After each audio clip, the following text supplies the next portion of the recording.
नमस्कार दोस्तों, स्वागत है आपके अपने चैनल मेरी एक कहानी में। आज हम पढ़ेंगे मुंशी प्रेमचंद जी के द्वारा लिखी गई कहानी ईदगाह। रमज़ान के पूरे 30 रोज़ों के बाद ईद आई है। कितना मनोहर, कितना सुहावना प्रभात है। वृक्षों पर कुछ अजीब हरियाली है, खेतों में कुछ अजीब रौनक है, आसमान पर कुछ अजीब लालिमा है। आज का सूर्य देखो कितना प्यारा है, कितना शीतल है, मानो संसार को ईद की बधाई दे रहा है। गांव में कितनी हलचल है, ईदगाह जाने की तैयारियां हो रही है। किसी के कुर्ते में बटन नहीं है, पड़ोस के घर से सुई तागा लेने दौड़ा जा रहा है। किसी के जूते कड़े हो गए हैं, उनमें तेल डालने के लिए तेली से घर भागा जाता है। जल्दी जल्दी बैलों को सानी पानी दे दें, ईदगाह से लौटते लौटते दोपहर हो जाएगा। 3 कोस का पैदल रास्ता, फिर सैकड़ों आदमियों से मिलना भेंटना, दोपहर के पहले लौटना असंभव है। लड़के सबसे ज़्यादा प्रसन्न हैं। किसी ने एक रोज़ा रखा है, वह भी दोपहर तक, किसी ने वह भी नहीं, लेकिन ईदगाह जाने की खुशी उनके हिस्से की चीज़ है। रोज़े बड़े बूढ़ों के लिए होंगे, इनके लिए तो ईद है। रोज़ ईद का नाम रटते थे, आज वह आ गई। अब जल्दी पड़ी है कि लोग ईदगाह क्यों नहीं चलते। इन्हें गृहस्थी की चिंताओं से क्या प्रयोजन। सेवैयों के लिए दूध और शक्कर घर में है या नहीं, इनकी बला से ये तो सेवैयाँ खाएंगे। वह क्या जाने कि अब्बाजान क्यों बदहवास चौधरी क़याम अली के घर दौड़े जा रहे हैं। उन्हें क्या खबर है कि चौधरी आज आंखें बदल ले तो ये सारी ईद मुहर्रम हो जाए। उनकी अपनी जेबों में तो कुबेर का धन भरा हुआ है। बार बार जेब से अपना खजाना निकाल कर गिनते हैं और खुश होकर फिर रख लेते हैं। महमूद गिनता है, 1 2 10 12। उसके पास 12 पैसे हैं। मोहसिन के पास 1 2 3 8 9 15 पैसे हैं। इन्हीं अनगिनती पैसों में अनगिनती चीज़ लाएंगे, खिलौने, मिठाइयाँ, बिगुल, गेंद और जाने क्या क्या। और सबसे ज़्यादा प्रसन्न है हामिद। वह 4-5 साल का गरीब सूरत दुबला पतला लड़का, जिसका बाप गत वर्ष हैजे की भेंट हो गया। माँ न जाने क्यों पीली होती होती एक दिन मर गई। किसी को पता न चला क्या बीमारी है। कहती तो कौन सुनने वाला था। दिल पर जो कुछ बीतती थी वह दिल में ही सहती थी, और जब न सहा गया तो संसार से विदा हो गई। अब हामिद अपनी बूढ़ी दादी अमीना की गोद में सोता है और उतना ही प्रसन्न है। उसके अब्बाजान रुपए कमाने गए हैं, बहुत सी थैलियाँ लेकर आएंगे। अम्मी जान अल्लाह मियाँ के घर से उनके लिए बड़ी अच्छी अच्छी चीज़ें लेने गई है, इसलिए हामिद प्रसन्न है। आशा तो बड़ी चीज़ है, और फिर बच्चों की आशा, उनकी कल्पना तो राई का पर्वत बना लेती हैं। हामिद के पाँव में जूते नहीं हैं, सिर पर एक पुरानी धुरानी टोपी है जिसका गोटा काला पड़ गया है, फिर भी वह प्रसन्न है। जब उसके अब्बाजान थैलियाँ और अम्मीजान नियामतें लेकर आएंगी तो वह दिल के अरमान निकाल लेगा। तब देखेगा महमूद, मोहसिन, नूरे और सम्मी कहाँ से उतने पैसे निकालेंगे। अभागिन अमीना अपनी कोठरी में बैठी रो रही है। आज ईद का दिन और उसके घर में दाना नहीं। आज आबिद होता तो क्या इसी तरह ईद आती और चली जाती। इस अंधकार और निराशा में वह डूबी जा रही है। किसने बुलाया था इस निगोड़ी ईद को।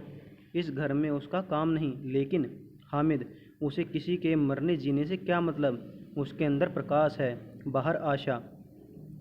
विपत्ति अपना सारा दल बदल लेकर आए, हामिद की आनंद भरी चितवन उसका विध्वंस कर देगी। हामिद भीतर जाकर दादी से कहता है, तुम डरना नहीं अम्मा, मैं सबसे पहले आऊँगा, बिल्कुल न डरना। अमीना का दिल कचोट रहा। गांव के बच्चे अपने अपने बाप के साथ जा रहे हैं। हामिद का बाप अमीना के सिवा और कौन है। उसे कैसे अकेले मेले में जाने दे।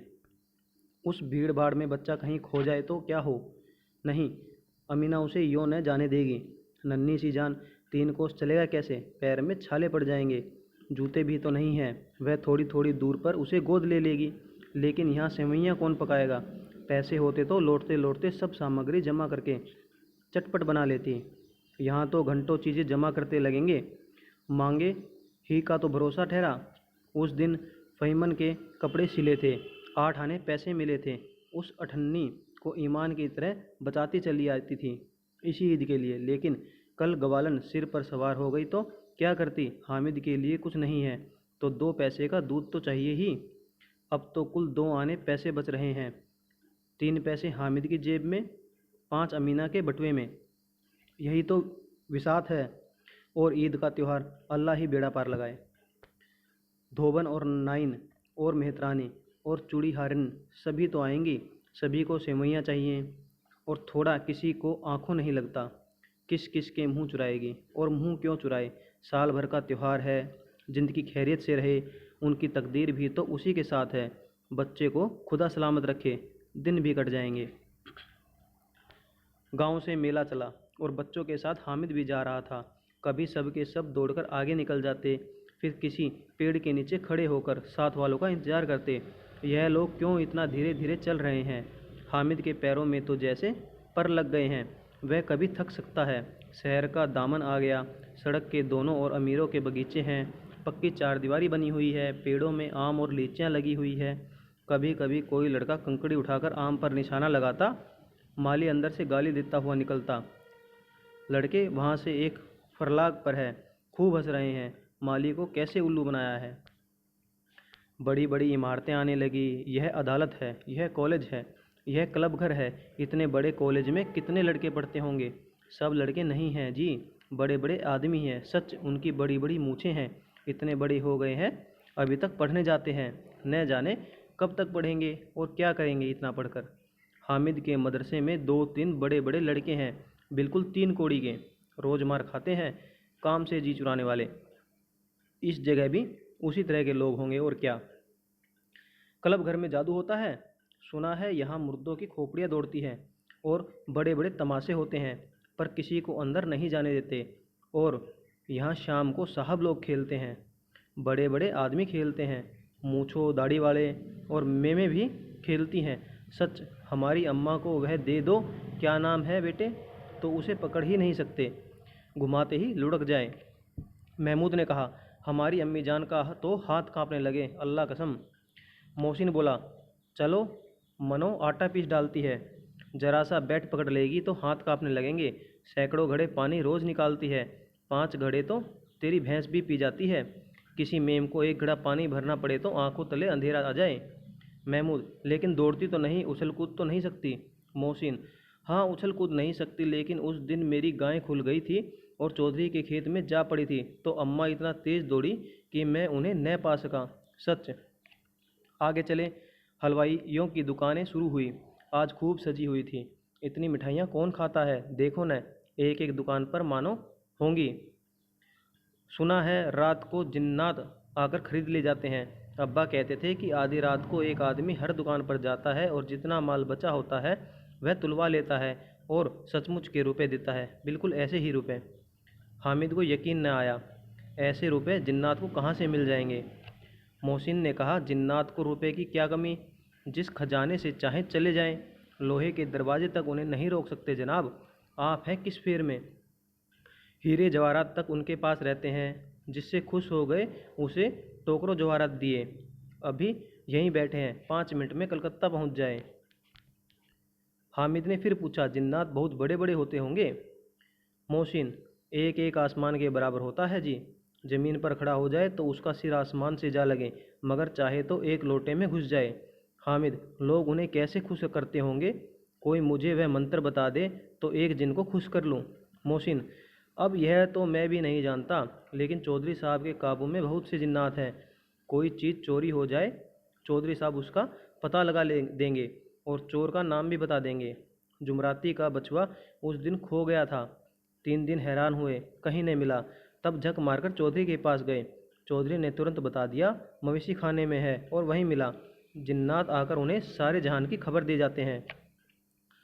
अब उसकी समझ में आ गया कि चौधरी के पास क्यों इतना धन है और क्यों उनका इतना सम्मान है।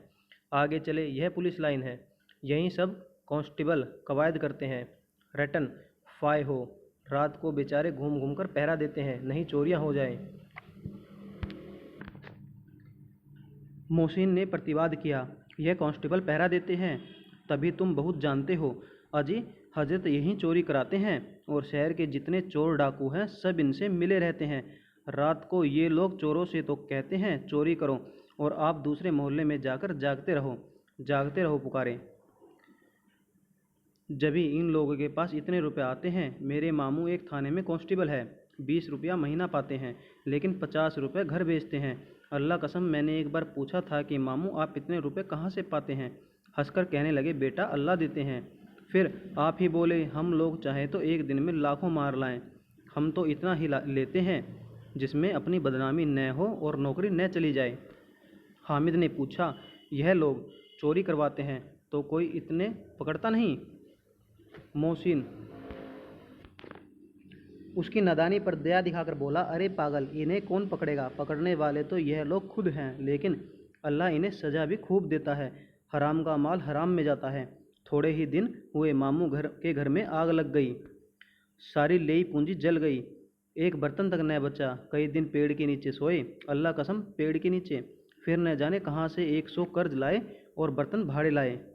हामिद 100 तो 50 से ज़्यादा होते हैं। कहाँ 50 कहाँ 100। 50 एक थैली भर होता है, 100 तो 2 थैलियों में भी न आए।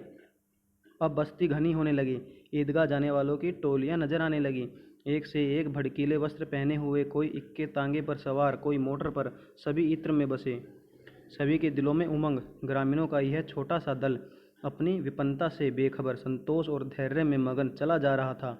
बच्चों के लिए नगर की सभी चीज़ें अनोखी थी। जिस चीज़ की ओर ताकते ताकते ही रह जाते और फिर पीछे से बराबर हॉर्न की आवाज़ होने पर भी न चेतते। हामिद तो मोटर के नीचे जाते जाते बचा। सहसा ईदगाह नजर आया। ऊपर इमली के घने वृक्षों की छाया है, नीचे पक्का फर्श है जिस पर जाजिम बिछा हुआ है और रोजेदारों की पंक्तियां एक के पीछे एक न जाने कहाँ तक चली गई हैं। पक्की जगत के नीचे तक जहाँ जाजिम भी नहीं है। नए आने वाले आकर पीछे की कतार में खड़े हो जाते हैं। आगे जगह नहीं है। यहाँ कोई धन और पद नहीं देखता। इस्लाम की निगाह में सब बराबर है। इन ग्रामीणों ने भी वजू किया और पिछली पंक्ति में खड़े हो गए। कितना सुंदर संचालन है, कितनी सुंदर व्यवस्था। लाखों सिर एक साथ सिजदे में झुक जाते, फिर सब के सब एक साथ खड़े हो जाते, एक साथ झुकते हैं और एक साथ घुटनों के बल बैठ जाते हैं। कई बार यही क्रिया हुई, जैसे बिजली की लाखों बत्तियां एक साथ प्रदीप्त हो और एक साथ बुझ जाए और यही क्रम चलता रहे। कितना अपूर्व दृश्य था, जिसकी सामूहिक क्रियाएं विस्तार और अनंतता हृदय को श्रद्धा, गर्व और आत्मानंद से भर देती थी। मानो भातृत्व का एक सूत्र इन समस्त आत्माओं को एक लड़ी में पिरोए हुए है। नमाज खत्म हो गई। लोग आपस में गले मिल रहे हैं। तब मिठाइयाँ और खिलौनों की दुकानों पर धावा होता है। ग्रामीणों का यह दल इस विषय में बालकों से कम उत्साही नहीं है। यह देखो हिंडोला है, 1 पैसा देकर चढ़ जाओ। कभी आसमान पर जाते हुए मालूम होंगे, कभी ज़मीन पर गिरते हुए। यह चरखी है, लकड़ी के हाथी, घोड़े, ऊँट छड़ों से लटके हुए। 1 पैसा देकर बैठ जाओ और 25 चक्रों का मजा लो।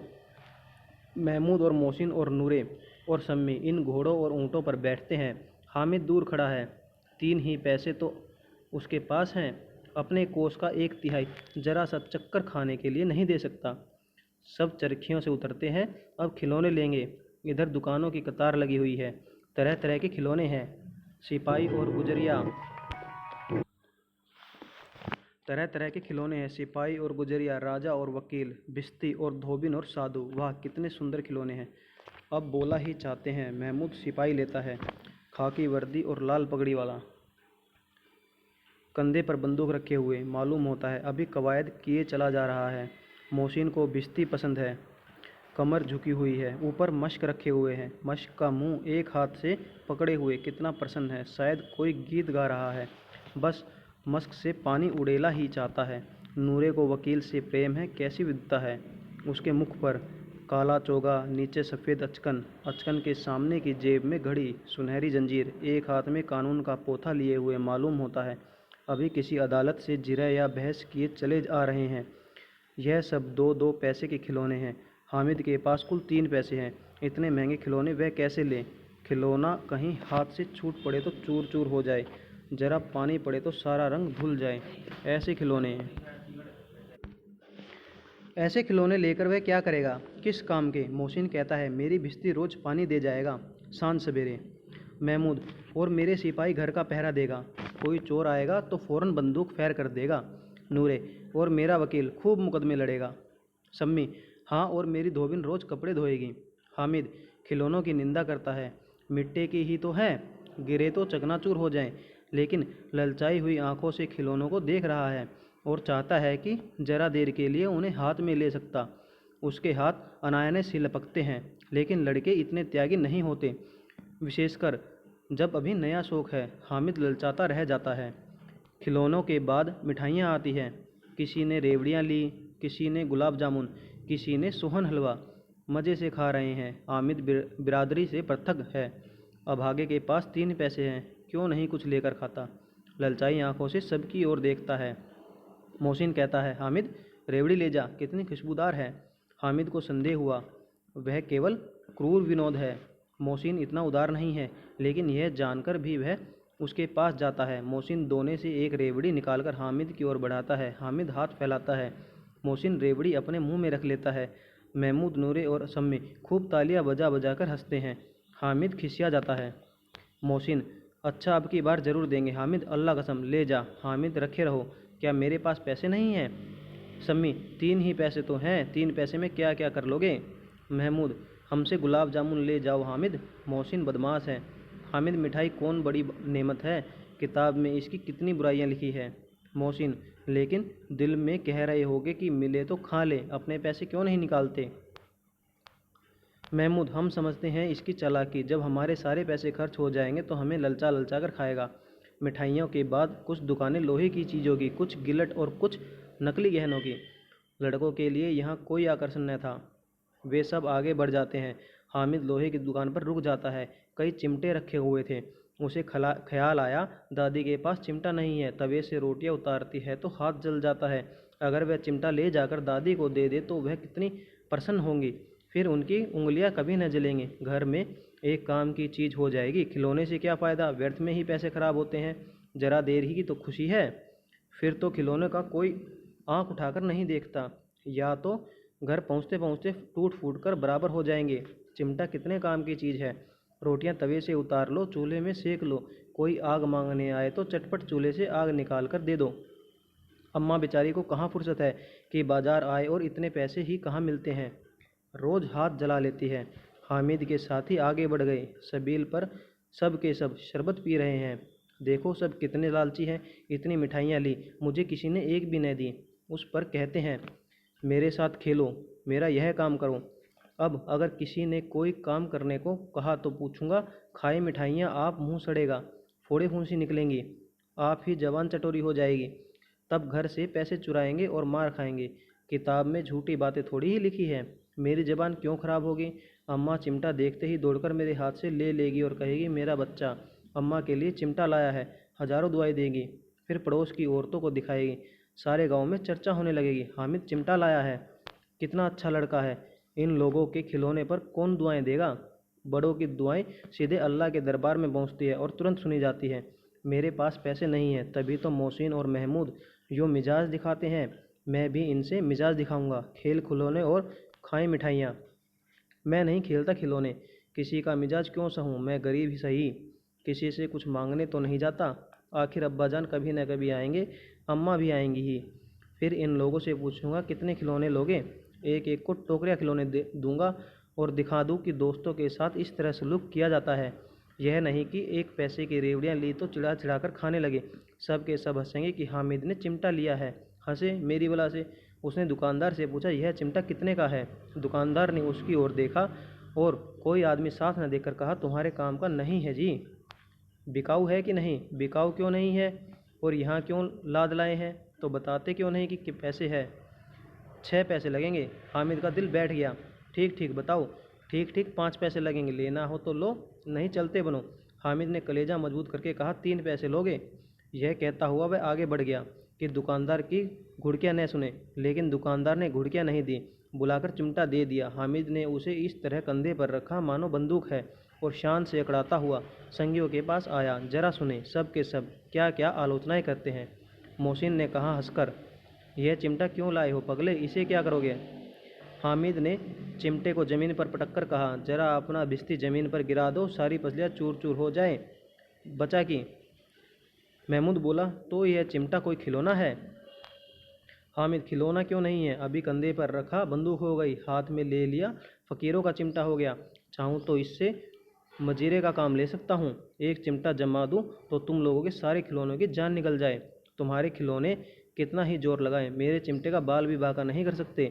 मेरा बहादुर शेर है चिमटा। सम्मी ने खजरी ली थी, प्रभावित होकर बोला, मेरी खजरी से बदलोगे? 2 आने की है। हामिद ने खजरी की ओर उपेक्षा से देखा। मेरा चिमटा चाहे तो तुम्हारी खजरी का पेट फाड़ डाले। बस एक चमड़े की छिल्ली लगा दी। ढब ढब बोलने लगी।